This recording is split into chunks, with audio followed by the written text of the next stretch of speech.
It was one of the biggest creatures ever to roam the earth. It was longer than your average school bus and could easily weigh more than 10 elephants combined. But where did it live? How did it end up having this size? And most importantly, why is it extinct nowadays? Let's find out. The Megalodon was the largest predator ever known in our planet's history. In terms of its location, the Megalodon lived practically in all waters on our globe, except near the poles. The reason why there were no Megalodon teeth found in Antarctica is probably that the gigantic creature adapted to only warm tropical and subtropical waters. The younger ones liked to keep to the shores, while full-grown adults preferred coastal areas, but they could easily move into the open ocean as well. How do we know the Megalodon was so widely spread?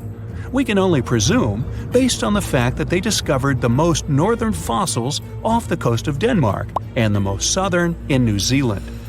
The discussion of how the Megalodon got this size is still open in the scientific community.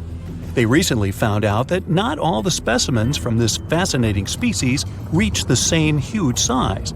This has to do with a little something called the Bergmann's Rule, which says that the temperature of the surrounding environment affects the animal's body size because they either need to conserve or shed heat. The megalodons that reach cooler waters probably needed more body weight to make sure they survived in low temperatures. On the contrary, those living in warmer waters had to be smaller to avoid burning up. But what did this enormous fish look like? Most modern depictions show the megalodon resembling an enormous great white shark. But well, it seems it may not necessarily be correct. The megalodon likely had a much shorter nose and a flatter jaw that looked almost squashed when compared with a great white shark. It also seems to have something in common with the modern blue shark: extra-long pectoral fins. They needed these to support their weight and size while navigating the planet's waters. Lastly, the lady megalodons, seem to have been about twice as large as the gentlemen. As for their offspring, even a small megalodon was enormous, at least 6.5 feet from nose to tail. How do we know that? Because specialists have stumbled upon megalodon nursery habitats in Panama, Maryland, the Canary Islands, and Florida. Even the piles of used diapers were enormous. Nah, not really. Surely the scariest aspect of the megalodon's looks was its mouth. I mean, think about it. Megalodon had whales for dinner, so it obviously needed to open its mouth wide enough. Scientists have estimated that its jaw would span a mind-boggling size, 9 by 11 feet wide. Just to paint you a better picture, that means it could have easily gulped down 2 adult people side by side. Wait, which 2 adults? Those impressive jaws also feature 276 teeth. Based on modern reconstructions of the force of its bite, it looks like it may have been one of the most, if not the most, powerful animals of prey ever to exist. For comparison, humans can have a bite force of around 1,300 newtons. Today, great white sharks have been estimated to be able to bite down with a force of over 18,000 newtons. The megalodon tops all the records, with an estimated power of bite up to 10 times greater than that. It could basically crush a car with very little effort. Its teeth were also pretty amazing. Similar to sharks, the megalodon was fast in replacing its broken or worn teeth. With 4 or 5 rows of teeth in its mouth, it basically acted like a conveyor belt, growing back damaged or missing teeth within about 48 hours. This means that an adult megalodon probably would have grown several thousand teeth throughout its lifetime. It was nice of them to do that, though, since it's probably one of the reasons why megalodon teeth are so common in fossil records, and we're able to study them properly. To maintain its impressive physique, the megalodon had to eat somewhere around 2,500 pounds of food per day. Can't wrap your head around that? Well, it was the equivalent of 1.25 cows per day to survive. It's like if you had to eat 3,300 cans of tuna every day.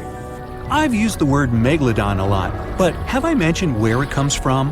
When translated from Greek, it means giant tooth. Ah, those clever Greeks. However, this giant shark's full scientific name is a bit more complicated: Carcharocles megalodon. But are these gigantic predators actually extinct? We tend to believe so, but let's be honest for a second. We've come to know more about the surface of Mars than the depths of our oceans. Like, we've only explored 15% of our oceans altogether. Who knows what may be lying out there in the deep? Maybe some ancient predators? The Mariana Trench is the deepest oceanic trench on Earth. The Challenger Deep, its deepest part, is so deep that you could dip the whole of Mount Everest in there and it would still be over a mile above the surface. That's deep. If a megalodon or two ever needed a place to crash, that would be a discreet enough location. However, the Mariana Trench is not a particularly comfy place to be in. Because it's cold and steeped in total darkness and all. The temperatures here are around 36 degrees Fahrenheit all year round. And to top it all off, the pressure is 1,000 times stronger than at sea level. So it's safe to assume that if any megalodon is hiding in here, its teeth and bones might not be looking so good. Because of the intense pressure here in the Mariana Trench, proteins and calcium start to dissolve and disintegrate. That's why, for example, the Haddell snailfish, the deepest dwelling fish we've discovered, has evolved to feature flexible cartilage instead of bones. To survive here, the megalodon would also need to learn to navigate in complete darkness. That means they would have to either become luminescent or evolve to grow massive eyes like the giant squid. While it may sound like an intriguing and good idea for a movie script, most scientists don't think it's possible. Why? Well, most of them say it's because of the megalodon's size. Most foods that megalodons like to eat live in shallow ocean areas and not in the deep, deep sea. Specialists believe that if these animals were actually still roaming our waters, there's no way we wouldn't know about it. They would need to come up for dinner every now and then, right? Their food is also the most likely cause of why the megalodon is not alive anymore. While some specialists believe the megalodon became extinct because of a drop in the ocean water temperature, most scientists suggested that the shifting food chain dynamics may have been more to blame. Why? Because at some point, there was less and less of its primary food source, baleen whales, and at the same time, the numbers of its natural competitors, like smaller predatory sharks like the great white shark and whales, increased. The megalodon did live on this planet a lot more than we did, and way back when we didn't even exist yet. They were here for nearly 70 times longer than we, modern humans, have, inhabiting the oceans for around 20 million years. Homo sapiens appeared around 300,000 years ago. The megalodon managed to survive for so long mostly because of its unbeatable size. I mean, they can make a meal out of almost everything in the sea at the time. We may think about both of them as prehistoric creatures, but the megalodons and the dinosaurs never coexisted on Earth. The dinosaurs probably died out about 66 million years ago. Megalodons seem to have appeared a bit later. That's because the oldest megalodon fossils we have yet discovered are from the Miocene epoch, which began 23 million years ago. So long, Meg. It was the largest fish our Earth had ever seen, and its bite was strong enough to crush a car. The largest of its teeth found was the length of a remote control. It consumed about 2,500 pounds of food a day. That's like 3,300 cans of tuna for you. The earliest megalodon fossils are from about 20 million years ago, but you won't see its skeleton, and that's because the mighty Meg had no bones. A skeleton made from bones gives most animals their body shape and strength. Sharks, though, come from the same subclass as rays, skates, and sawfish and have cartilage instead of bones. Cartilage is a tissue that is softer and more flexible than bones, but it's still tough enough to shape the body and protect the internal organs. Some areas are more flexible, since cartilage is weaker, and some, like the shark's head, are much tougher thanks to calcified cartilage. Their snouts, though, are made of really soft and flexible cartilage to work like a bumper in case of a collision with some dangers. Who knows if they'd be able to do all this with a heavy skeleton? Plus, cartilage makes their jaws more flexible, and they can open their mouths much wider than they would with a jaw made of bone. Our hero, Meg, was no exception, and it had the strongest bite of all living creatures, which was also made possible by a skeleton made of cartilage. Sharks take full advantage of their cartilage. It helps them swim and turn fast while hunting. One drawback of this type of skeleton is that it was really tricky for scientists to establish the shape and size of Meg. Normally, they would do it using fossilized bone skeletons or their parts. With Meg, they had to guess based on the teeth they found and comparisons with living relatives. A more recent 3D computer model was based partially on scans of a preserved spine discovered in the 1860s. The model showed that Meg was bigger, faster, and even hungrier than scientists had previously thought. Looks like an average megalodon was 52 feet long. That's slightly bigger than the height of the Hollywood sign and weighed 10 times as heavy as an elephant.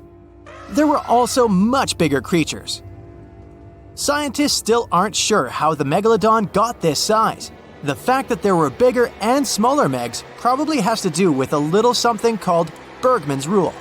It says that the temperature of the surrounding environment affects the animal's body size because they either need to conserve or shed heat. The megalodons that reached cooler waters probably needed more body weight to make sure they survived in low temperatures. Those living in warmer waters had to be smaller to avoid burning up. If the researchers were correct in their calculations, it also means that Meg reached a cruising speed of over 3 miles per hour, which is much faster than other sharks. The still-living great white shark can cover a distance of nearly 7,000 miles without stopping, which is 9/10 as long as the diameter of Earth. It looks like the megalodon could have gone much further. Megalodons managed to survive on our planet for nearly 70 times longer than humans have. They were roaming the oceans for around 20 million years, and you could see them pretty much anywhere except near the poles. Scientists discovered the most northern fossils off the coast of Denmark and the most southern in New Zealand.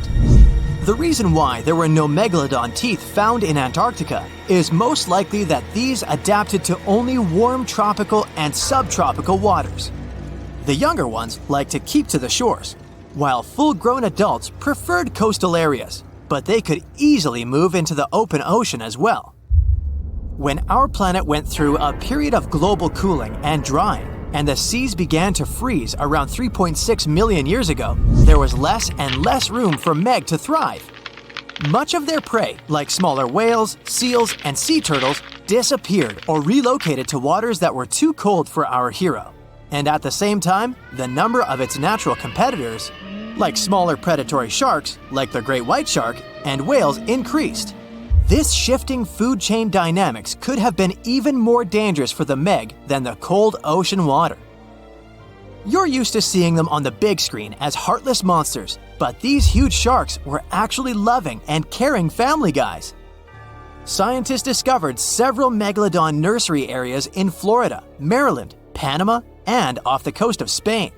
It looks like they gave birth to their young in shallow water environments. Then, little Megs would stay there with adults protecting and raising them until they were ready to fight off predators. The mighty Meg had 276 teeth in 5 rows in its mouth. Similar to other sharks, it was fast in replacing its worn-out or lost teeth. With 4 or 5 rows of teeth in its mouth, it basically acted like a conveyor belt, able to grow back damaged or missing teeth. This means that an adult megalodon probably would have grown several thousand teeth throughout its lifetime. Although the great white shark is often mentioned as Meg's closest relative, they'd hardly be distant cousins. The ancestors of today's great white existed at the same time as the Meg, but they weren't best friends and even rivaled each other.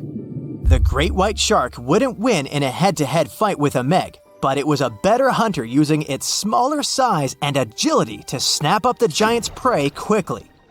This only left the bigger fish and whales for the Meg, but its food supplies began to run out as the whales swam to the cooler new seas. Rather than a great white, the megalodon is more like a modern bull shark. It had a short snout, a flat lower jaw, and huge pectoral fins to support its massive weight and size. We also speak of Meg as an extinct giant, but can we be 100% sure it isn't hiding somewhere as we speak? After all, we've only explored 5% of our oceans altogether. The Mariana Trench is the deepest oceanic trench on Earth, and you could dip the whole of Mount Everest in its deepest part, and over a mile of it would still be above the surface. If a megalodon or two needed a place to hide, that would be the perfect spot. It wouldn't be the coziest place to live, though, with its cold water and total darkness. Plus, the pressure there is 1,000 times stronger than at sea level. So, if a meg really were hiding down there, it would have serious issues with its teeth, because calcium would dissolve under that pressure. To survive here, it would also need to learn to navigate in complete darkness. That means it would have either become bioluminescent or evolve to grow massive eyes like the giant squid. If the meg were still around and true to its dietary choices, it would have to eat smaller fish, and that would be a problem for us humans. Especially those of us who love fish, that is. And the ocean isn't cooling down these days. The megalodon would love its temperature and would thrive and reproduce faster than ever. Those giants would create some massive problems for cargo ships and cruising vessels. In case you're now scared at the thought of meeting a megalodon, relax. Most scientists don't think it's possible because of our hero's size. Most foods that megalodons like to eat live in shallow ocean areas and not in the deep, deep sea. Meg would need to come up for dinner every now and then, and it's kinda hard to miss a creature this big. They're both giant prehistoric creatures to us, but the megalodons and the dinosaurs never actually coexisted. The dinosaurs probably died out about 66 million years ago. Megalodons seem to have appeared a bit later. This sleek, state-of-the-art submarine named Ran was sent to explore the depths of Antarctica. But as soon as it discovered something, it mysteriously disappeared. So, what happened? It all started when scientists wanted to explore one of the most remote and mysterious places on Earth, the Dotson Ice Shelf in West Antarctica. This ice shelf, silent giant, stretches 30 miles wide. That's almost the length of New York City. It stands between two icy promontories, the Martin and Bear Peninsulas, and it hides an entire world of geological mysteries. If you think that Antarctica is nothing but a desert of super thick snow and ice, you're wrong. There are entire landscapes hidden deep down there. The underside of the Dotson Ice Shelf is a rugged, dynamic terrain shaped by the slow, relentless forces of nature. There are towering ice formations, deep troughs, and bizarre structures stretching for hundreds of feet. Scientists are super curious about it, but as you can imagine, this landscape isn't easy to explore at all. To find out more, we have to scan the area with satellites or try drilling through the snow, trying to collect the big picture, piece by piece. But these methods only gave us vague hints. The real breakthrough happened when scientists came up with the idea to let the submarines explore it. Autonomous submersibles could swoop deep into the icy waters beneath the Dotson Ice Shelf and tell us what's up down there. These robotic explorers have fantastic advanced sonar systems. It's that thing that bats or dolphins do. They can use sound to see the world. Basically, they send out sound waves underwater, and when those waves hit something like the ice shelf above or the seafloor below, they bounce back to the system. Animals feel how long it took for the sound waves to return and how they changed. And this helped them understand what's located where. For example, clicks that dolphins send out tell them where the fish are. We copied this crazy evolutionary trick and adapted it to our underwater exploration. Only our version is much cooler, with a higher level of precision, so we created detailed maps of the environment. The Rand submarine was one of those robotic explorers. It was named after the Norse deity of the sea. Ran had been meticulously programmed to navigate a treacherous landscape of Antarctica. But even with all this training, its journey led to an unexpected and eerie end. In 2019, Ran was sent to explore the depths beneath the Dotson Ice Shelf. It was a hero, the first one to go on a mission like this. The team said it was like seeing the other side of the moon. For 27 straight days, it worked tirelessly. It traveled over 620 miles beneath the thick ice. That's like a journey from Paris to Berlin. Ran went further and deeper than anyone could have imagined. At one point, it reached over 10 miles into the glacier's belly, and what it discovered down there was astonishing. Scientists thought there would be some smooth, uniform ice surfaces, but Ran revealed an underside marked by huge cracks, ridges. There were formations that looked like sand dunes, frozen in time. And finally, it found some mysterious swirling and teardrop-shaped patterns. They all looked more like art than geology. This actually tells the story of ice shelves and the ocean around it. Warm water sneaks in under the ice and melts it from below. Sometimes it smooths the ice out, but other times it carves out these weird, uneven shapes that look like patterns and drawings. And some of these shapes are huge, over 1,300 feet long. That's about 3.5 football fields. The reason why they look like swirling doodles is because the Earth spins. It makes the water turn in special ways, bending the shapes and drawing these spirals. It's called the Coriolis effect.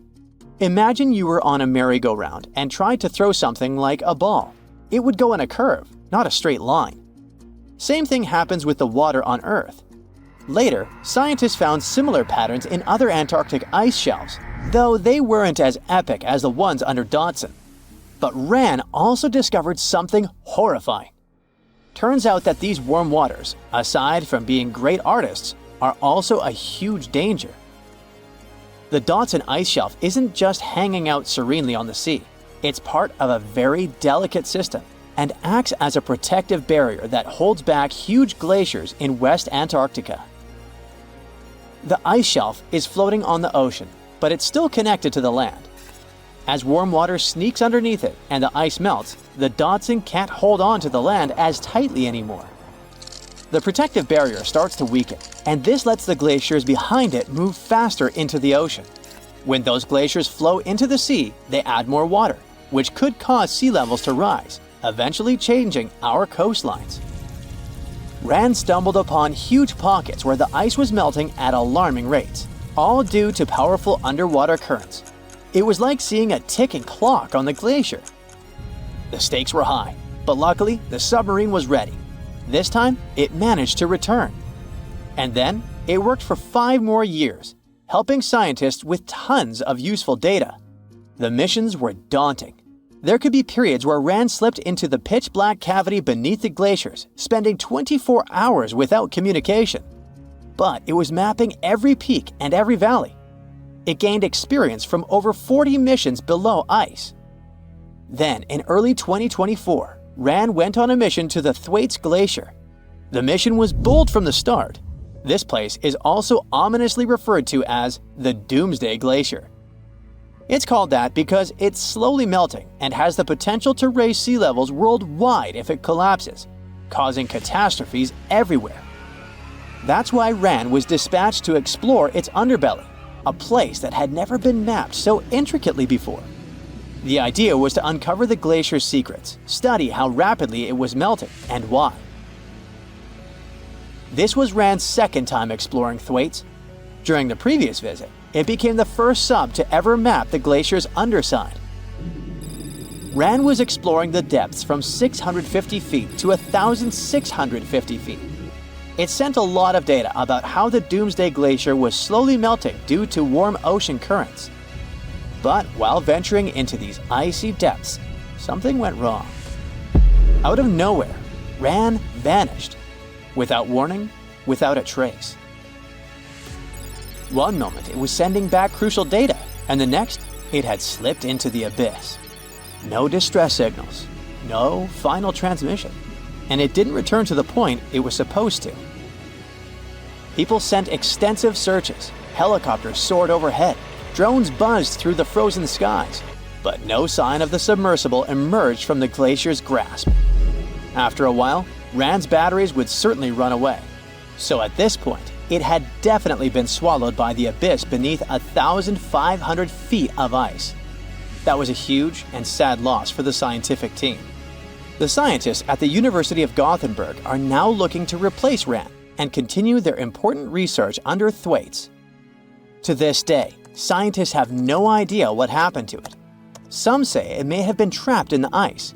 Others believe it was pulled away by an unseen current. It also might have collided with something unexpected. Whatever the truth is, its disappearance has left scientists stunned, and it looks like the ice shelf will hold on to its secrets a little longer. At least we gained a treasure trove of knowledge from Rand's journey. Scientists keep exploring Antarctica, looking for history that hides under the snow. For example, they discovered that around 90 million years ago, a lush temperate rainforest thrived near the South Pole. They revealed an ancient world far warmer than they ever imagined. Deep in Antarctica, they unearthed fossilized roots, pollen, and spores preserved in the soil. All this shows that there was a swampy rainforest that flourished despite months of polar darkness. All these discoveries changed our understanding of Earth's climate, both in the past and the future. You are a marine biologist who is on a mission to explore organisms that live in the deeper and darker parts of the ocean. As you prepare to dive, your ship's object detection system starts beeping. Something within the water is approaching, and it's really fast, and it seems like it's a Megalodon! You try to take your oxygen tank and other diving equipment off to prepare for what's to come. But in the blink of an eye, the Megalodon attacks your ship, breaking it into two pieces like the Titanic. You fall into the cold waters of the ocean. You immediately try to swim back to the surface in a panic, but the Megalodon notices you. You know you're not fast enough to escape. As the Megalodon swims towards you, your survival instinct takes control. You curl your body to minimize its surface area and decrease your risk of injury. Then the Megalodon opens its 11-foot wide mouth. The force of the water pushes you against the back of its throat, which is wide enough to fit a small car. Fortunately, you are able to grab onto one of its 276 teeth as tightly as you can until its jaw slaps shut with a loud banging sound. Thanks to that, you don't immediately end up in its stomach. You are in its mouth, standing on its tongue, which is almost larger than a couch. With panic, you try to push your way out of its mouth, but its jaw muscles are extremely strong. You start waiting for it to open its mouth on its own so that you'll swim out. But when it finally does, the water pressure is so strong that it even pushes you further back from its throat. You try holding onto the roof of its mouth, but it is too slippery for you to get a grip on. So you finally end up in its stomach. It's so dark inside there. While your eyes slowly adjust, you start hearing its heart. There is still no oxygen, so you keep your diving gear on. Good thing you didn't get a chance to take it off before. However, if you were able to take your snorkel off, it would smell rotten due to the methane gases. You start looking around and see the stomach is full of the remains of the Megalodon's previous meals. There are skeletal remains of fish and sharks all around, and even other divers who weren't as lucky as you. Fortunately, the wetsuit you're wearing is super protective. You start feeling more pressure around you, which means the Megalodon started its descent deeper into the ocean. The rising panic causes your muscles to twitch. You start feeling extremely exhausted. That's why you need to do something now and do something fast if you want to make it out alive. You remember that your diving equipment includes an emergency knife. It's small, but it's really sharp. You take that out and try cutting through the Megalodon's skin. The Megalodon's swimming slowly gets weird as you continue trying to cut your way out. You can tell it doesn't want you inside itself anymore. So it finally barfs you out, making you the only survivor of a Megalodon attack. The Megalodon was the biggest shark to ever live. Not only that, it's one of the biggest fish and the largest predator in Earth's history. Over 3 times longer than the biggest great white shark on record, the females have also been found to be twice the size of the males. The Megalodon could swallow a small car without even touching its teeth, if cars had been around then. In fact, the Meg was so big and powerful that it had no natural predators. It was the uncrowned king of the seas, swimming freely from ocean to ocean. This cosmopolitan creature was found all over the world, from America to Europe and Australia and Japan, assuming there were countries back then. Meg fossils have been found on every continent except Antarctica. Everybody skips Antarctica. Science tells us that the Megalodon went extinct over 3.6 million years ago, but could they still be alive at the deepest depths of the ocean? The fearsome name, Megalodon, comes from 2 Greek words, megas, meaning big, and odont, meaning tooth. Combined, they mean big tooth, and it certainly lived up to its name. Just one of its chompers is the same size as a human head. it had 276 humongous teeth in total, across 5 terrifying rows. In all of history, only a couple of saber-toothed cats and the T-Rex had consistently bigger teeth. Now that's a showdown I'd like to watch. The Megalodon vanished millions of years ago, leaving only huge teeth to be found by modern archaeologists. Only around 80% of the ocean has been explored, so who knows what's lurking at the bottom. If you did manage to make it down, it's unlikely that you'll run into Meg though. The sharks, like us, preferred warm coastal waters. Deep ocean living would be too cold for the beasts, and food would be scarce. Their entire bodies would also have to evolve to avoid being squished by the enormous water pressure down there. It's unlikely that they're still around, but not impossible. Now, about the appearance of the Megalodon. Scientists believe it didn't look like a great white shark. The Megalodon belongs to a different fish family and most likely looked like a giant sand tiger shark. Flattened snout, small eyes. Its dorsal fin moved backward. The sand shark has 2 dorsal fins about the same size. The coloration is light brown with a white belly. It may have had brown-red spots like a sand shark all over its body. We used to think of the Megalodon as something scary from the first finds of its fossils. That was back in the Renaissance era. People found some teeth in the rocks. At first, these teeth were thought to be the tongues of dragons or snakes. And here is the first drawing of what the owner of these teeth supposedly looked like. A massive snout with a scary nose and a bunch of razor-sharp teeth. The Megalodon is usually described as a sort of giant great white shark, but this is just a common myth. In fact, the ancestors of today's great white existed at the same time as the Meg. But they weren't the best buddies and were even in competition with each other. The great white shark was a better hunter, using its smaller size and agility to snap up Meg's prey quickly. They were also known to eat Meg pups, who were only half their size. This didn't help the whole extinction thing. We also have evidence that Megalodons were brutal hunters, kings of the food chain. The first combat tool in their arsenal was the battering ram. The Megalodon would take its prey by surprise. It had only one chance to hit it. If it missed, it would take too long for a second round. The maneuverability of the Megalodon was comparable to a large truck. While a great white was no match for an adult Meg in a head-to-head fight, they sure weren't scared of stealing their food. This only left the bigger fish and whales for the Meg. But its food supplies began to run out as the whales swam to the cooler new seas. The whales adapted to prefer the colder temperatures, leaving our friend the Meg behind. The Megalodons either starved or were frozen into extinction by the Ice Age.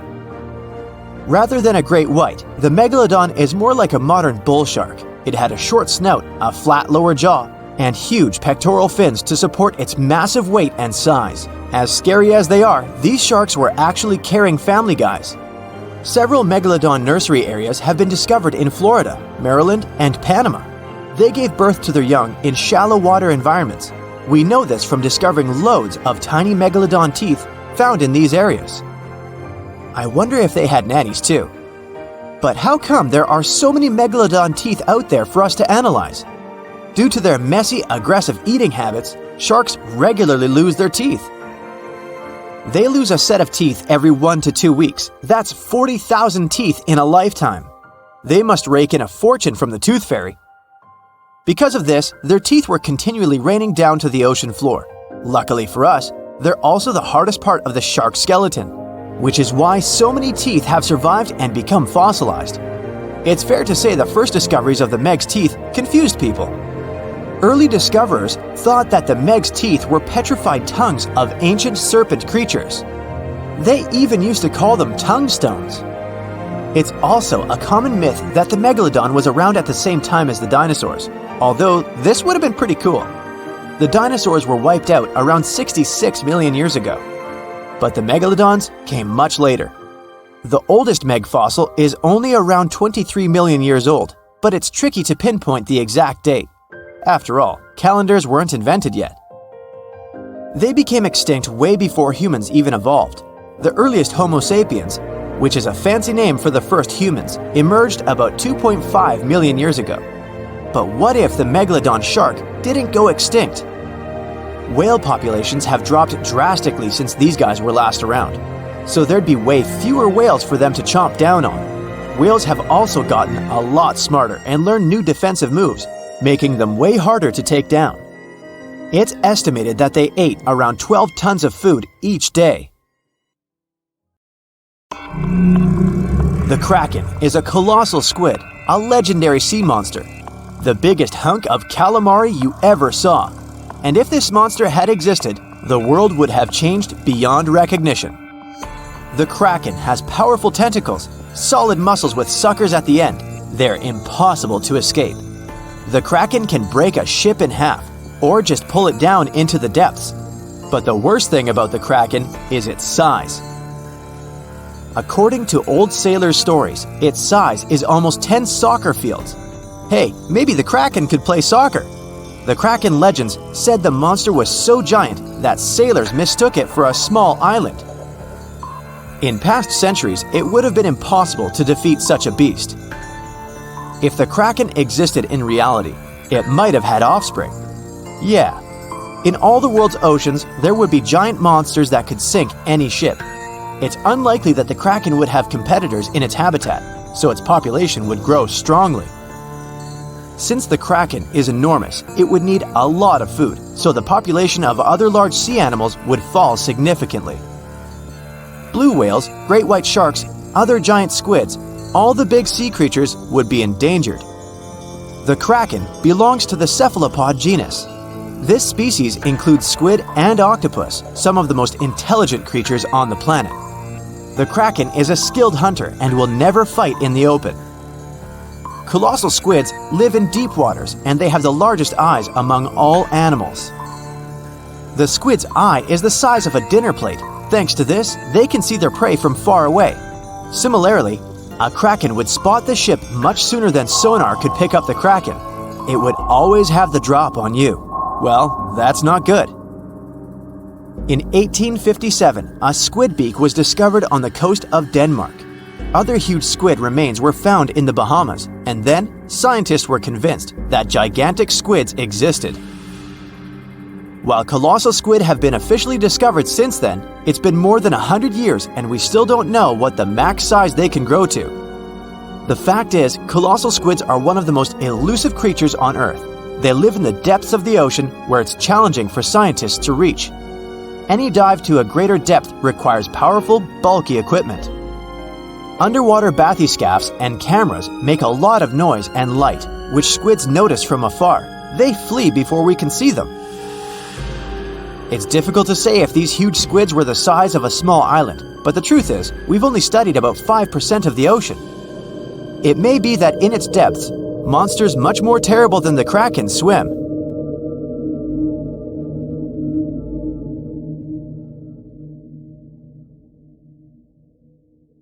The giant shark that terrorized the oceans some 20 million years ago. For 13 million years, this 60-ton beast dominated the warm waters of our planet. Though, some believe that the Meg still lives in the most remote and deepest parts of the ocean. It's a hot summer day. It seems only logical to go for a swim in the sea. You're floating on your back, completely relaxed. Your eyes are closed. Your breath is even. Water's pleasantly cool around your body. A light breeze touches your face. You feel calm enough to doze off. Suddenly, something bumps into your leg. Yanked out of your half-slumber, you begin to flail until you're face-to-face with the invisible danger. Luckily, all you spot is a couple of easily recognizable fins and cute smiley snouts. Phew, just dolphins. Guess you're lucky to meet them in the wild. These amazing creatures are so close, you can touch them. You've heard people say dolphins' skin feels rubbery, but to your mind, it's more like the inner part of a hard-boiled egg. One of the animals is so close to you that its salty smell fills your nostrils. You know, though, that dolphins don't have sweat glands. It means they don't sweat and are pretty much odorless. The smell you sense comes from the water they swim in. The largest and most ferocious predator to ever haunt the oceans, the Megalodon shark dominated the seas for centuries before coming extinct millions of years ago. However, scientists managed to discover very few remnants of the giant shark. Everything we know about the great beast we've learned thanks to fossils of its giant teeth, which are just about the size of the average human hand. A megalodon skeleton has never been discovered. Shark skeletons are made mostly of cartilage, meaning that they decompose quickly. Luckily, sharks continuously shed and regrow teeth throughout their lives. One shark can go through 40,000 teeth in a single lifetime. Scientists have managed to study different types of shark species based on their teeth alone. The megalodon shark had around 276 teeth. When they fell out, those teeth landed in the seabed where they stayed for millions of years, fossilizing.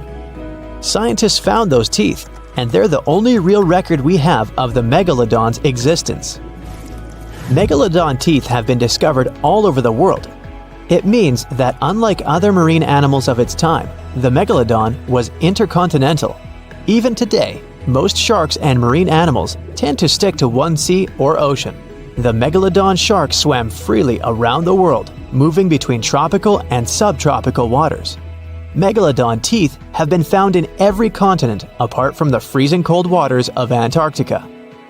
When a megalodon makes a starring appearance in a movie or TV show, it's portrayed to look like a giant version of a great white shark. Scientists previously believed that the megalodon and the great white shark both descended from one common ancestor. Still, it's not true. In fact, it's more likely that the megalodon was the arch-enemy of the great white shark's ancestor, the broad-toothed mako shark. That means Megalodon wouldn't have looked so similar to the great white after all. In reality, the Megalodon would have a shorter nose than the great white, along with longer pectoral fins to give the giant shark a stockier and more threatening build. They both had an excellent sense of smell though, so even in prehistoric times, it wasn't a good idea to go swimming with a chunk of raw meat in hand. And it certainly isn't safe now. Whether the Meg's hiding somewhere in the depths, which some still believe is true, or it's gone forever, younger cousins will still be there waiting. Also, both of them like to go after big marine mammals, so they would certainly have things to do together. That is, until the Meg got moody and accidentally ate its friend. You never know. These guys had a different hunting style.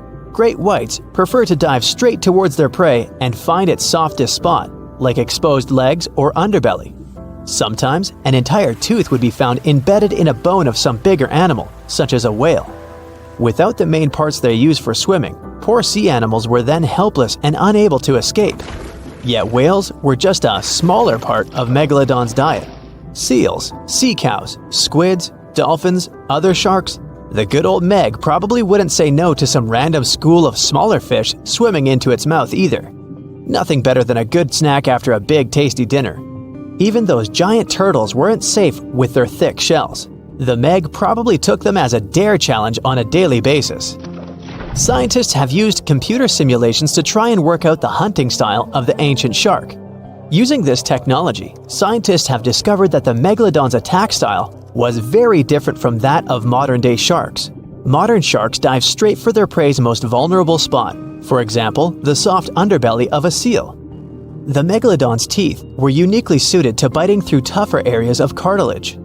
So, evidence suggests that a Megalodon would first chew the tougher fins of their prey, rendering them unable to swim away before launching into their final attack. Some people believe that the Megalodon is still alive today, lurking at the depths of the ocean's waters. But it's unlikely to be true. Megalodons are a warm water species, which means they would be unable to survive in the cold waters of the deep ocean. Most of the Megalodon's potential prey live in shallower waters, meaning there would be very little for the Megalodon to eat at deep sea level. Simply put, if there was an animal as big as the Megalodon still living today, we would have spotted it by now. It is unlikely that you'll run into a Meg though. The sharks, like us, preferred warm coastal waters. Deep ocean living would be too cold for the beasts, and food would be scarce. Their entire bodies would also have to evolve to avoid being squished by the enormous water pressure down there. It's unlikely they're still around, but not impossible. Some good news if you do run into one is that the shark is pretty unlikely to eat you. You are way too small a meal for the Megalodon, even if you have a couple of friends with you. This guy eats whales that are over 50 feet long. If you're having a beach party though, it's a different story. In a beach full of swimmers, The shark very well might creep up, scooping several humans into its giant mouth without even chewing. The fearsome name Megalodon comes from two Greek words, megas, meaning big, and odont, meaning tooth. Combined, they mean big tooth, and it certainly lives up to its name. Just one of its chompers is the same size as a human head. It had 276 humongous teeth in total, across 5 terrifying rows. In all of history, only a couple of saber-toothed cats and the T-Rex had consistently bigger teeth. Now that's a showdown I'd like to watch. The Megalodon vanished millions of years ago, leaving only huge teeth to be found by modern archaeologists. They literally disappeared with very few traces left. Scientists believe that over time, deep sea levels dropped and the ocean's temperature went down rapidly. Over a third of all marine life was wiped out as the oceans cooled and the number of animals at the bottom of the food chain plummeted. This had a catastrophic effect on the hungry predators at the top. Sorry guys. It became way too cold for these sun-loving sharks too, which made it difficult for them to reproduce since they gave birth in warm waters. The Megalodon is usually described as a sort of great white shark, but this is just a common myth. In fact, the ancestors of today's great white existed at the same time as the Meg, but they weren't best buddies and were even in competition with each other. The great white shark was a better hunter using its smaller size and agility to snap up the Meg's prey quickly.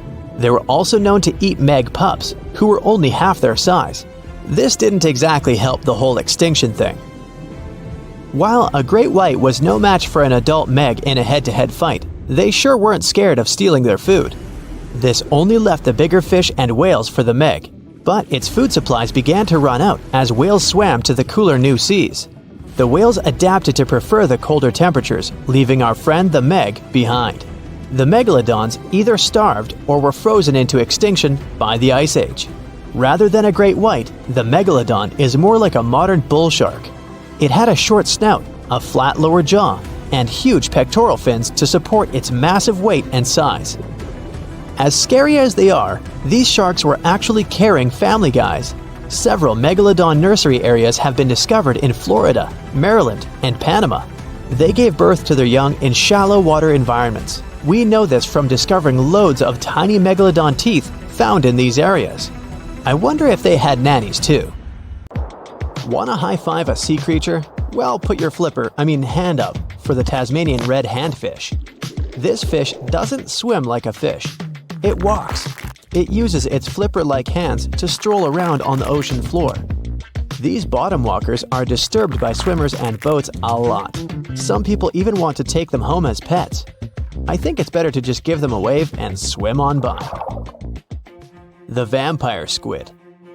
Its species name is Vampiroteuthis infernalis, which translates to vampire squid from hell. Oh yes, this vampire squid means to terrify everyone with its name, its dark red color, its spikes at the bottom, and the scary fact that it can basically turn itself inside out. The vampire squid loves putting on a good show, but it's as harmless as a kitten is to humans. It's as if Dracula scared the pants off you, but he didn't have blood-sucking fangs. The vampire squid feeds on food particles from plants and animal matter floating near the ocean's surface. Since they're not predators, they need good defensive strategies, and their vampiric look is designed to ward off large creatures who want to eat them. Turning themselves inside out is a defensive mechanism since the spiky areas in the inner skin are more intimidating. They also shoot out a substance that does not have color, but is packed with bioluminescent particles to distract predators. The vaquita. Going out on a boat off the coast of Mexico sounds like the perfect vacation. The sun, the blue water, the most endangered sea creature. Wait, what? The vaquita isn't dangerous, but don't expect it to stick around to say hello or sign any autographs. It's incredibly shy.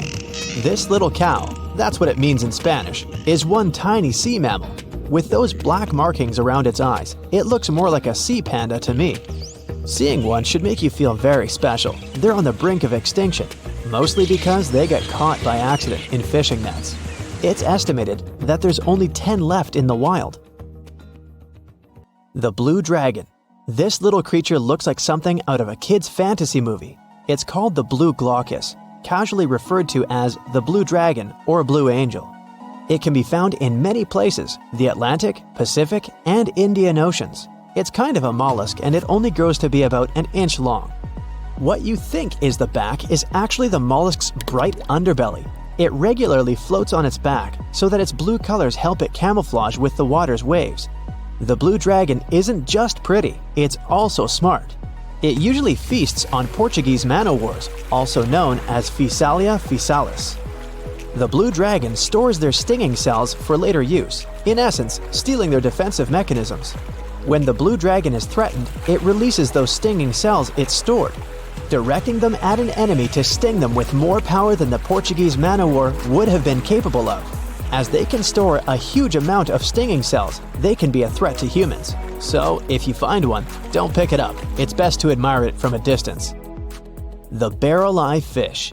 If you ever wanted to have Superman's X-ray vision, looking at the barrel-eye fish will make you feel like you gained that superpower at some point in your life without even realizing it. The barrel eye has a transparent head, so you can see how their eyes and brain look inside. This magnificent creature lives in the deep sea. This is the lowest level of the ocean, where strange creatures roam in near-freezing temperatures and constant darkness. They're exposed to water's pressure that's almost 1,000 times that of the surface. If the idea of the deep sea sends a shiver down your spine, stay tuned to learn about another of its creatures later on. The barrel-eye fish can be found in the Atlantic, Pacific, and Indian Oceans. You might be wondering, why oh why would a fish have a see-through head? And that would be a fair question. Since the species was discovered in 1939, it was believed that the fish's eyes were set to see straight ahead and couldn't move.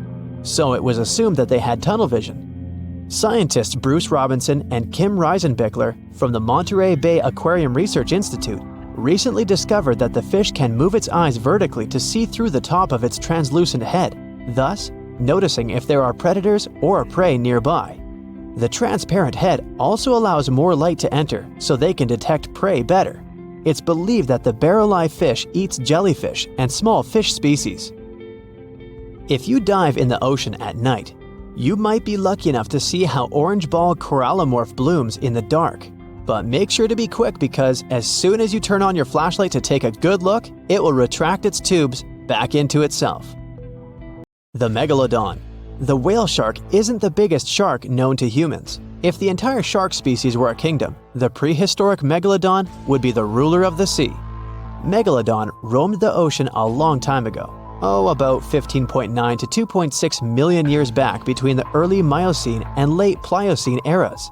While they've long been extinct, people are still amazed to learn about these gigantic sea beasts. Megalodon could reach anywhere between 45 feet to 60 feet in length with jaws more than 6 feet wide. A fossil of a tooth that once belonged to a megalodon measured at 7 inches. Needless to say, I'm pretty stoked that these guys have long been extinct. But there's still some adventurers out there hoping to meet this monster one day. The Dumbo octopus. This adorable creature, or creepy creature, or however you want to see it, is officially called Grimpoteuthis. More casually, it's referred to as the Dumbo octopus, named after the Disney character. Though Dumbo, the elephant, not the octopus, was teased for his big ears, it's highly unlikely that this adorable octopus gets teased by its water neighbors. They are the deepest living octopuses, living in the deep sea, and you know how scary that place is. They're only about 8 inches tall and spend their days hovering just above the seafloor eating snails, worms, and other food they find in the current or near ocean vents. There are nearly 17 species of Dumbo octopus, and they all have differences in height, color, and body parts. If you can't get enough strange animals, you'll be glad to learn that the deep sea has barely been explored by humans. So keep an eye out. There are bound to be more fascinating animals discovered in the deep in the future. The sea angel. These creatures might look and sound pretty cute, but their diet is far from sunshine and lollipops. Their favorite food are sea butterflies. They lay mucus traps for them and wait in ambush. The squat anemone shrimp. This shrimp is tiny, only 0.5 inches. It's also known as a dancer shrimp because of its peculiar behavior. When agitated, it raises its bottom above its head and does a little dance. Divers also say it readily jumps on their hands and cleans them. The coconut crab. This guy may look pretty creepy, especially when the sun goes down. Mature coconut crabs are around 3 feet in length. Their preferred foods are coconuts, but they can also hunt down lizards and even large birds. The slender snipe eel. Slender snipe eel is a slim and long creature that's still a mystery for marine scientists. It's 4 feet long and it has at least 750 bones in its spine, which is much more than any other animal in the world. The sea pen. Sea pen is 7 feet long and it has a lot of varieties, but most of them look indeed like a pen or a quill. The similarity is even more striking when the animal has a water-filled bulb that anchors it to the floor. The Persian carpet flatworm. This creature looks indeed like a carpet, despite being very small by comparison. It's only 4 inches long, able to become both male and female. It doesn't really mate with other flatworms. Rather, it fights them for the right to bear posterity. The flamingo-tongued sea snails. Tourists love these extraordinary snails for their pretty colors, thinking it's a shell, but in fact, the shell is quite dull and hidden underneath colorful soft tissues. They eat softer, toxic parts of corals and store their toxins to protect themselves. Think you know what lurks in the depths of the ocean? While nearly 95% of our oceans haven't been explored yet, it's hard not to let your imagination run wild. But thanks to brave explorers, deep-sea cameras, and awesome archaeologists, we do know about some pretty incredible sea creatures living in our waters today, and millions of years ago. From the 9-foot spider crab to the 60-foot prehistoric Megalodon, these sea dwellers come in all shapes and sizes. But let's focus on sea creatures famous for their huge size. Can you guess which living species of whale is the largest? Well, it's not the orca, but that's a good guess. The orca is a toothed whale that can grow to anywhere from 23 feet to 32 feet, which is slightly smaller than a school bus. How about the narwhal? Nope, they're not the biggest either. These unicorns of the sea live mainly in Arctic waters and only grow 13 feet to 20 feet in length, and that's including their 9-foot tusk. Tired of guessing? Okay, I give in. The largest whale that still exists today is the blue whale. At a jaw-dropping 82 feet to 105 feet, the blue whale is not only the biggest whale we know of, but is currently the largest animal to have ever lived on Earth. Seriously. These animals are bigger than a T-Rex, and even the prehistoric Megalodon.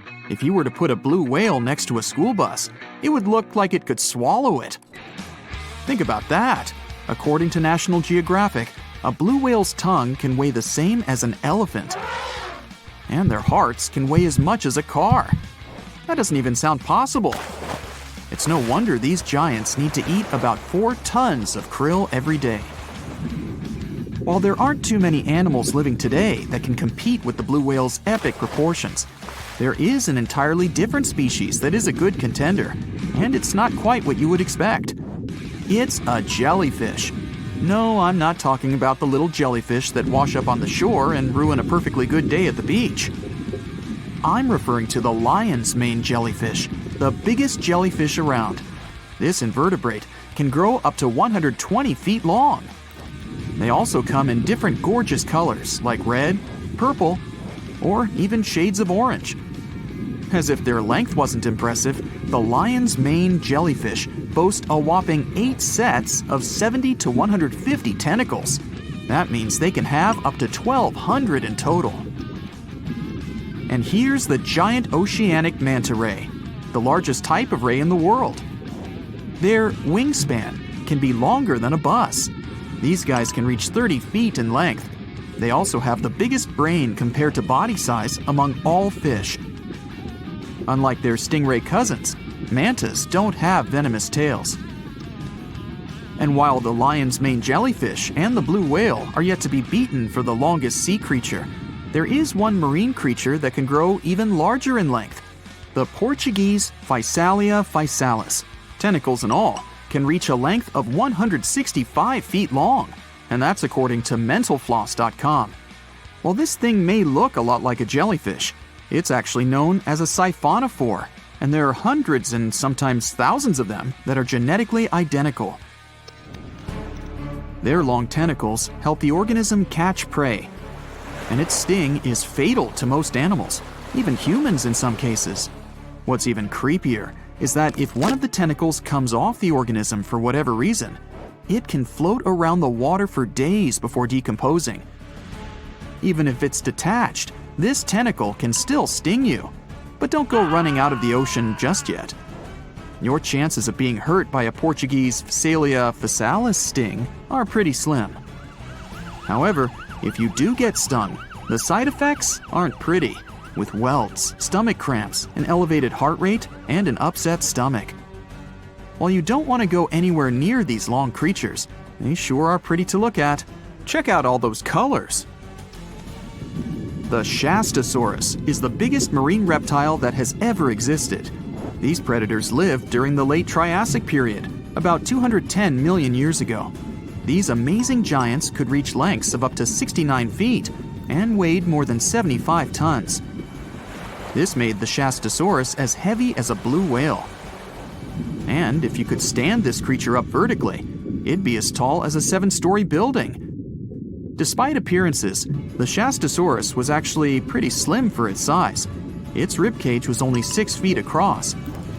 You'd think that this big guy was chowing down on other dinosaurs, but that's not the case at all. This reptile survived on a diet that consisted of small fish and cephalopods, like octopuses and squids. The Albertonectes is a bright representative of the plesiosaur family, meaning that this marine reptile had a small head on an incredibly long neck and large flipper-like limbs that helped it move through the water. These creatures occupied the seas around North America 76 to 70 million years ago. The length of this sea monster could reach 38 feet, with its neck taking up 23 feet of that length. Its neck was a true record breaker. It had a whopping 76 bones in it. No other animal known to humankind has had so many vertebrae in its neck. Scientists aren't sure why they needed such a lengthy neck. They might have used it to collect shellfish off the seabed, or perhaps it helped them capture their main prey, fish and squids. This aquatic reptile also had gastroliths in its stomachs. Some of them were as big as 5.5 inches in diameter. The Tylosaurus belonged to the Mosasaur family. It dominated the shallow seas of North America about 85 to 80 million years ago. This was an enormous predator, with the biggest representatives reaching 45 feet in length. It had a narrow hydrodynamic body with a blunt, powerful head that the animal used to ram and stun its prey. Its body was equipped with agile flippers and a long tail decorated with a maneuverable fin. The Tylosaurus was a carnivore, and its diet included not only fish, turtles, and small sharks, but also other mosasaurs, plesiosaurs, and flightless birds. Meet Ophthalmosaurus. This prehistoric reptile thrived during the late Jurassic period and lived in oceans all over the world. Ophthalmosaurus weighed somewhere around 6,000 pounds and grew to approximately 16 feet long, according to newdinosaurs.com. That's about the same length as the beluga whale that exists today. It's too bad these guys went extinct before we had a chance to see them ourselves, as their cartoonish wide eyes and dolphin-like features are pretty darn cute. Of course, the Ophthalmosaurus evolved over time to become ophthalmologists, or eye doctors that we know today. No, that's just a lie. Just testing you. The Mosasaurus is a truly gigantic predator that dominated the seas all over the world about 66 million years ago. According to fossil evidence, some specimens could be more than 50 feet in length. This fact makes the Mosasaurus the biggest marine carnivore of its time.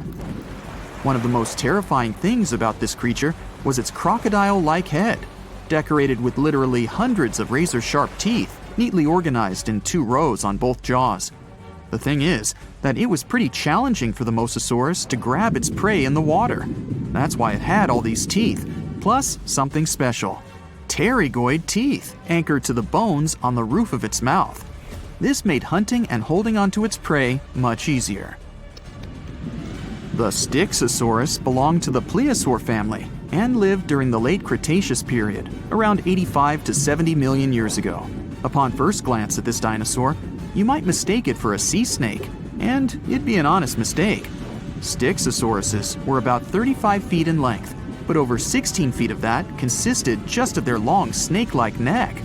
They had a comparatively small body and weighed approximately 4 tons. Their mouths were full of razor-sharp cone-shaped teeth that they used to catch fish. They didn't need to chew their prey, thanks to the 200 small stones called gastroliths in their bellies that probably aided in digestion. At the same time, some scientists believe that the Styxosaurus used these stones to sink to the ocean bottom in search of particular types of fish. Looks kinda like Nessie to me. Scientists and geologists are out there in the vast ocean, towing these trusty devices, also known as streamer cables. They drop these cables about 16 to 65 feet deep, with each stretching over 20,000 feet long. Now you can imagine that this whole setup creates quite a commotion underwater, attracting all sorts of curious creatures. And guess who shows up for the party? Sharks. Yep, these toothy pals are drawn to the magnetic fields of the streamer cables and sometimes mistake them for a chewy snack. Now, before you start thinking that sharks have a personal vendetta against these cables, let me tell you something. This is not a new problem. It's been going on since the 1980s. Even big players like Google have faced these underwater cable conundrums. They had to surround these internet cables with a fancy material to protect them from shark teeth. I mean, can you imagine a shark causing a delay in your internet browsing? That's one hungry predator with a serious grudge against technology. So, why exactly are sharks so keen on these cables? Well, no one knows for sure. Some scientists think it's because sharks have a thing for electromagnetic fields and get curious. Others believe they just have a thing for anything cable-shaped.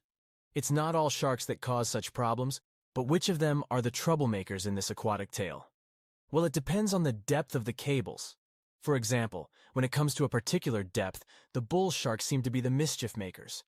These bad boys have solid gray physiques and short snouts. They're like the bullies of the underwater neighborhood, causing trouble wherever they go. Bull sharks are widely found in tropical and warm waters around the world, and they seem to have a knack for seeking out these streamer cables. Now I know what you're thinking. Did these scientists really catch a group of bull sharks and make them bite cables just for science? Nope, they're way too clever for that. Instead, they used a 3D scan of an authentic bull shark jaw to create a computer model. Talk about high tech. They simulated shark attacks on the cables, measuring the impact and compression forces. It turns out that a shark can really do a number on those cables. But here's the kicker. The strength of the cables depends on how fast the shark is swimming when it decides to take a chomp. So if you see a shark cruising by at top speed, you better watch out for those cables. But wait. We can't blame the poor sharks entirely for the fate of these underwater cables. A 2009 report points out that a lot of fish have a considerable history of nibbling on cables. It's like a buffet for these underwater creatures. Barracudas, sharks from shallow and deep waters, and even some other sneaky culprits have been identified as cable biters. They just can't resist sinking their teeth into the cable wrapping, which then lets the power conductor hang out with the seawater. It's a recipe for cable failure. Still curious about the fascinating world of cable installation? Did you know that more than over 90% of international data takes a watery journey? These cables, which are like underwater highways, stretch for hundreds of thousands of miles beneath the ocean's surface, reaching depths as deep as the size of Mount Everest. Now, you might be wondering how these cables are placed. Well, it's not as simple as dropping wires in the water like in the cartoons. In fact, it requires some careful planning and specialized boats called cable layers. These brave boats meticulously run the cables across the flat surfaces of the ocean floor, making sure to steer clear of all obstacles that Mother Nature throws their way. When it comes to cable sizes, the shallow water cables are about as thick as a soda can. On the other hand, deep water cables are way smaller, measuring up to the size of a marker. Why the difference, you ask? Well, it's all about vulnerability. Way down there, 8,000 feet below sea level, there isn't much action going on. Therefore, these deep-sea cables don't need as much shielding wire for protection. They're like the skinny swimmers of the cable world, gliding through the depths with ease. But let's not forget about the installation costs. Brace yourself, because placing a cable across the vast expanse of the ocean is no bargain. We're talking about millions of dollars. Now, the actual price may vary depending on factors like the total length of the cable and its destination. But trust me, it's definitely not pocket change. Installing shallow water cables is quite the spectacle. They're carefully stuffed beneath the ocean floor using high-pressure water jets. It's like giving these cables a cozy underground home, shielding them from the whims of the ocean currents. So, while cable installation may be slow, and, let's face it, a bit expensive, it's truly a remarkable feat of engineering. The underwater world is a complex and delicate ecosystem, and the cable layers take great care to ensure that their installations don't disrupt the marine life and habitats that call the ocean home. It's a balancing act between technological progress and oceanic conservation, and they're doing a pretty good job at it. Whenever you browse the internet, remember that your cat videos and funny memes might just be zipping through those submarine cables deep beneath the waves. But burying cables safely underwater isn't actually a modern idea, you know. Hold on tight because we're going on a time-traveling adventure back to the mid-19th century. Picture this. It's 1854, and something groundbreaking is about to happen. The installation of the very first transatlantic telegraph cable begins, linking the distant shores of Ireland and Newfoundland. Now, before you roll your eyes and say, "Old news, buddy," let's remember that this was a pretty big deal back then. Fast forward 4 years, and the moment of truth arrives. The first transmission is sent through the cable, carrying a message that goes something like this. Laws. White House received 5-minute signal. Coil signals too weak to relay. Try drive slow and regular. I have put intermediate pulley. Reply by coils. Okay. Maybe not the most exhilarating message ever sent. But hey, they were just getting started. Now, let's put ourselves in the shoes of those remarkable folks involved in this undersea endeavor. Imagine being the lead electrician of the Atlantic Telegraph Company, also known as White House, in the message. He must have been quite the electrician extraordinaire. To put things into perspective, while our cable pioneers were busy laying the groundwork for transatlantic communication, the world outside was bustling with activity. Charles Dickens, that literary genius, was still crafting his timeless novels. Meanwhile, a little settlement named Dallas was officially incorporated in the vast state of Texas. It's pretty incredible to think about how far we've come since then, with our high-speed internet and seamless global communication. Could you really take down the internet by simply going underwater with a pair of wire cutters? Well, technically, yes. You'll need to be all geared up, wearing your snazzy scuba suit and holding a pair of trusty wire cutters. You can also add a mischievous grin on your face just to create the right ambiance, don't you agree? Now, let's get serious. Cutting through those super important submarine communications cables is no easy task. They carry thousands of seriously dangerous volts. But here's the deal. Someone actually did it in Egypt back in 2013. A group of daring individuals wearing their sleek wetsuits and equipped with wire cutters decided to give it a go. Their target? The Southeast Asia Middle East West, Europe E4 cable. A whopping 500-mile lifeline that connects 3 continents. As soon as those mischievous cable cutters did their thing, chaos ensued. Internet speeds in Egypt took a nosedive, plummeting by a staggering 60%. Can you imagine the frustration of trying to load a cute puppy video and having to wait for ages? But hey, let's keep things lighthearted here. The internet, like a phoenix, rose from the ashes once the cable was repaired. Speeds were restored, and everyone could once again binge-watch their favorite shows and indulge in endless rounds of online gaming. Well, hey there. We dive back in time and into the oceans over 500 million years ago. Just, because we can. Whoa, watch out. It's not Megalodon or giant sea reptiles you need to look out for here. It's a bizarre, unearthly-looking creature called Anomalocaris. The name means unlike any other shrimp. And I think you'll agree, it looks like a nightmarish cross between a shrimp and a modern-day centipede. 2 tentacles protruding from its face, each lined with razor-sharp teeth. Oh yeah, and this thing was about the size of your leg. With a wave-like movement of the flaps on each side of its body, it was graceful for a terrifying creature. It was also more advanced than any other life on this planet at the time. Especially those huge eyes. You have only one lens in each of yours. This giant shrimp had 16,000. That's 4 times more than a common housefly. And you know how good their vision is, good enough to dodge that swatter every time. All this allowed Annie to become one of the first animals on this planet to feed on others. Yep, here it is, Earth's first hunter. Its favorite meal? Trilobites. Hey, try a bite. Those are the ancient ancestors of crabs. Some of their fossils have marks on them in the same shape as the monster shrimp's mouthparts. Terrors of the past like this got to be so giant thanks to more oxygen in the atmosphere. A perfect example of this, Meganeuropsis. Imagine a dragonfly. Now make it as big as a cat, and with a wingspan longer than your arm. Megan, the monster-sized dragonfly, could easily grab other insects or even small animals, and she ruled the air with quick movements. Back then, there were still no large birds or other airborne enemies for this behemoth bug, so it was safe and free to grow as large as this planet would allow. Piranhas of the past were also jumbo-sized. Mega piranha was about 3 times the size of the river terrors we have today. Its bite force was about the same as a tiger's, and those striped kitties bite down 2 times harder than lions.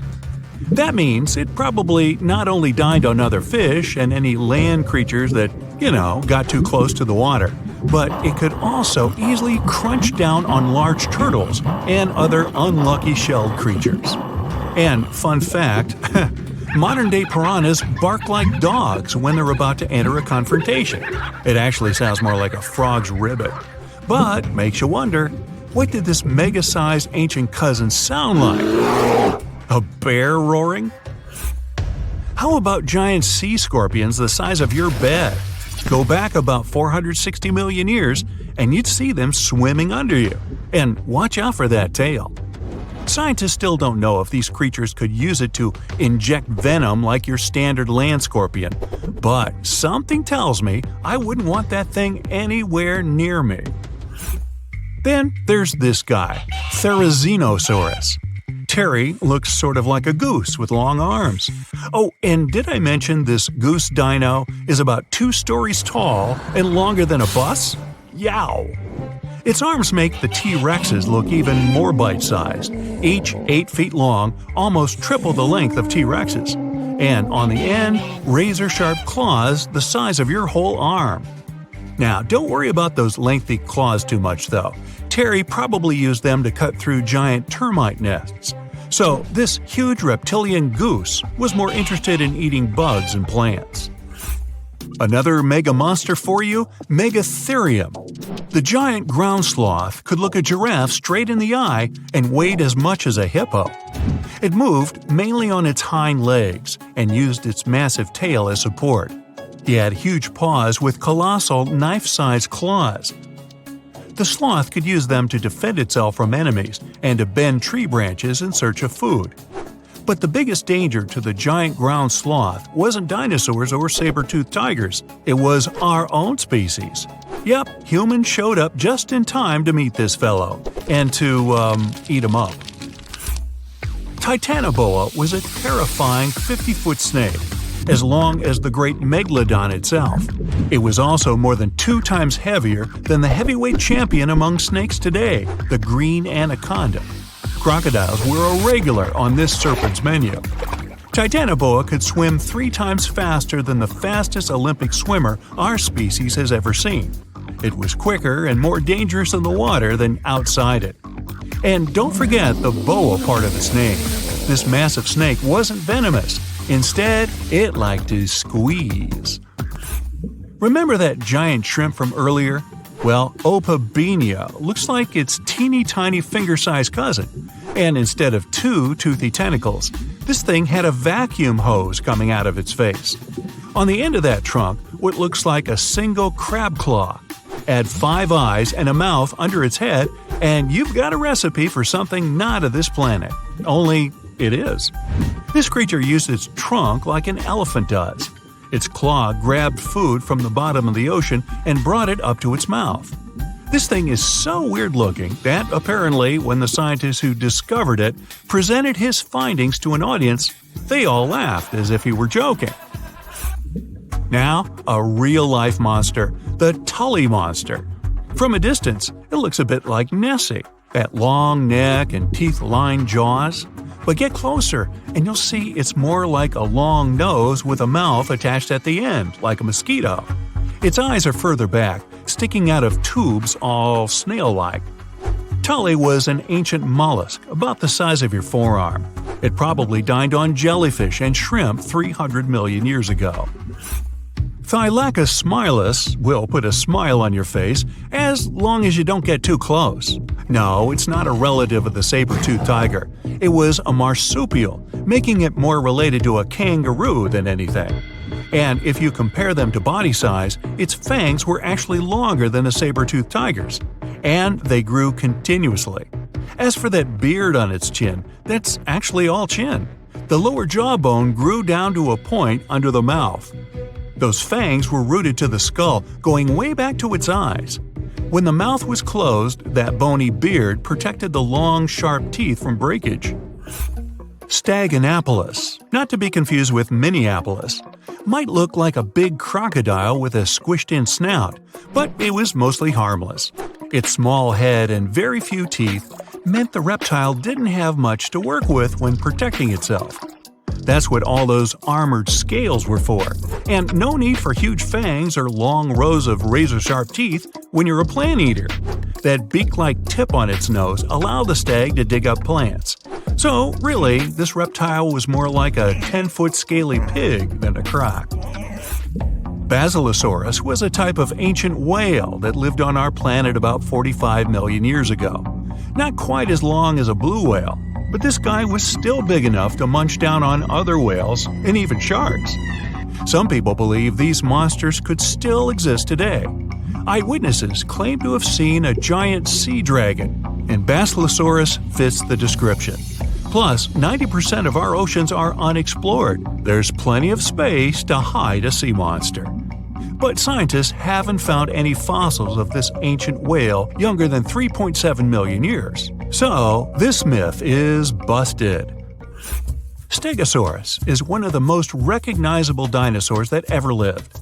It can easily be distinguished by those huge spikes on its tail and the bony plates on its back. It was twice as long as a giraffe and nearly 5 times heavier. But compared to its body size, it had the world's smallest brain. It was no larger than a dog's. Pelagornis had the largest wingspan of any bird ever discovered. It was twice the size of the largest bird today, the wandering albatross. Such huge wings made it hard for the bird to take off. It could only do so by jumping off cliffs. And when it finally spread its wings, this giant could only go about 40 miles per hour. The fastest bird today can reach speeds 5 times that. Now, if you step on a sea urchin, you're gonna know right away. Look at those spikes. Get the point? Ow! While they're not aggressive, they've got a great defense going against any creatures that want to eat them. Venomous spikes and a poisonous bite. Pick your poison, literally. They live in all of the oceans of the world, so avoiding them is out of the question. They mostly hang out in shallow water, hiding in rock pools and reefs, so unmindful people step on them a lot. The long venomous spikes of the urchin look like needles. Feel like them too. They can go in quite deep, plus they release a strong toxin. The cure? Remove the spikes quickly and wash with salt water. One small marine mammal just loves sea urchins. Any guesses? It's the sea otter. Don't let its cuteness get in the way of its toughness. These mammals rarely leave the water, and that even includes taking naps. Holding hands with other otters keeps them from floating away from the pack. Their fur is the densest on the planet, up to 1 million hairs per square inch. Hey, we humans only have about 2,000.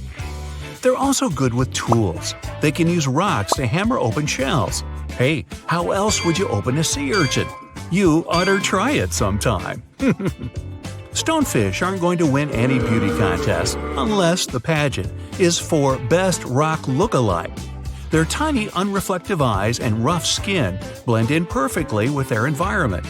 A large head, an even bigger mouth, and a home full of, it's rocks. And just 'cause you're on the beach doesn't mean you're safe. Stonefish can survive for 24 hours out of the water. Stepping on one or even handling one won't be that fun. Their dorsal fin spines have extremely strong venom. It shoots out when they get stepped on, and it can lead to paralysis or even heart failure. You'll need help fast. No wonder they're one of the most dangerous creatures in the water or anywhere. Be careful when scrambling around rocky areas. They love to play hide and seek. Box jellyfish tentacles grow up to 10 feet long, and each tentacle has 5,000 stinging cells. Not bad for a creature that's mostly just water. Their venom is strong enough to paralyze anything they want to eat. Now, if you happen to get stung, it's going to hurt. A lot!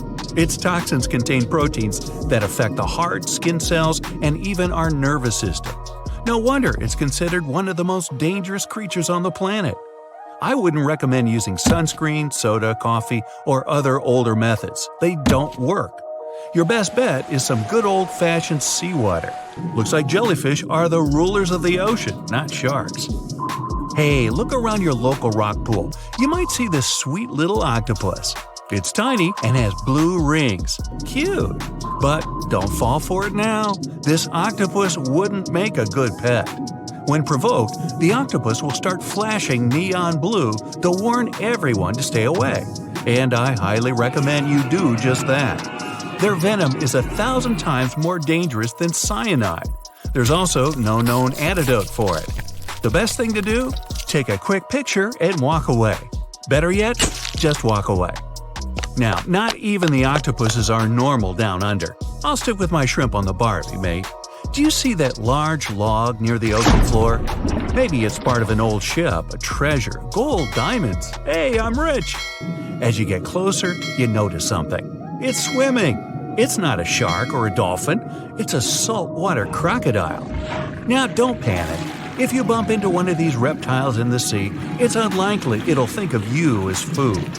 Crocodiles have a special valve in their throat that stops them from drowning underwater, but that doesn't mean they can't bite. Usually they're heading to a nearby island, and the quickest way there is to body surf. They can't really take the ferry.